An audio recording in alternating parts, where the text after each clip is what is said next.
চরমনাই হুজুর যখন আমাকে বলতেন তুমি কি করো, কি করছো এখন, যখন বলতাম আমি ছাত্র শিবির করি, তখন চরমনাই পীর সাহেব অনেক আদর করতেন, অনেক মহাব্বত করতেন, অনেক ভালোবাসতেন। হ্যাঁ দর্শক, এমনটাই বলছিলেন ছাত্র শিবিরের নেতা ডক্টর মাসুদ ভাই।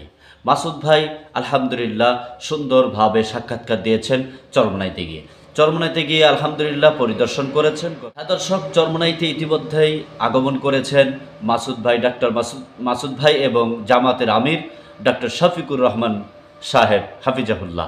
দর্শক, আমি যে বিষয়টা নিয়ে কথা বলবো সেটি চলুন আমরা এখন বিস্তারিত জানব। মাসুদ ভাই আসলে মূলত আমাদেরকে কি মেসেজটা দিয়েছেন চলুন আগে দেখে আসি, তারপর আলোচনা করা যাবে ইনশাআল্লাহ। শুনি এখানকার শ্রদ্ধেয় ওলামায়ে কেরামগণ, ওস্তাদগণ, পীর সাহেবগণ আমার এলাকায় যখন যেতেন, আমরা একদম সামনের সারিতে বসে তাদের ওয়াজ শোনার চেষ্টা করেছি এবং তাদের দোয়া নেওয়ার চেষ্টা করেছি।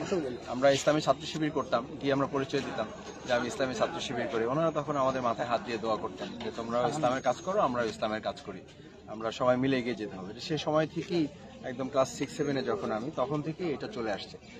আমার সেটা আজকে মনে পড়তেছে যে আলহামদুলিল্লাহ আমরা ওনাদের শ্রদ্ধেয় মুরব্বী যারা, তাদেরও আমরা মাথায় স্নেহ পেয়েছি। আজকে ওনাদের সন্তান যারা, তাদের কাছে এসে আজকে বুক মিলাবার সুযোগ হয়েছে। এটা আমার জন্য অনেক বড় সম্পদ, অনেক বড় পাওয়া এবং অনেক বড় গর্বের।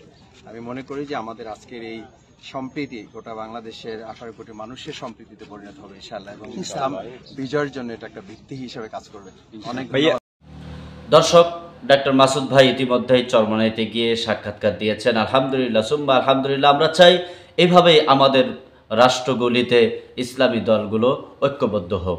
আমরা চাই ইসলামী আন্দোলন বাংলাদেশ সহ সকল ঘরানার উলামায়ে কেরামদেরকে নিয়ে ঐক্যবদ্ধ হয়ে আমাদের সামনের পথ চলাকে আল্লাহ তাআলা যেন সহজ করে দেন সে কামনা করে আমি এখানেই বিদায় নিচ্ছি। আল্লাহ হাফেজ, আসসালামু আলাইকুম।